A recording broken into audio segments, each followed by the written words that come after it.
Voina chuan guitar lesson thar kan zir ho lenga voina kan zir ho le tur chu da duin len dun le kan nuam ti hla sakha guitar all something perdan kan zir ho le don ni masabera chuan original chord hian karon soi photanga original kia perdutan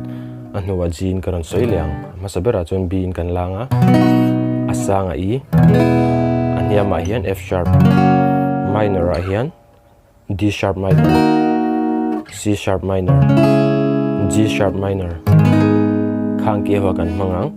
G chuan G kan langa asanga C anyama D minor a E minor A minor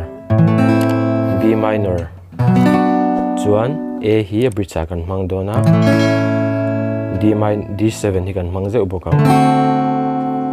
chuan he hla hi ahlamila karon play dona wangin kepo hi fourth fret ka vo dona chuan hetlai hi b ni chia b kha g anga kan let tina ni chu b note medreng chung khan g in kan per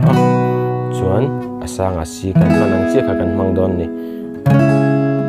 ainang vek chuan strum dan hi te kan strumang down down down up ti khana bulchanga top hlen kan ko lang kha kha down down down up down down down up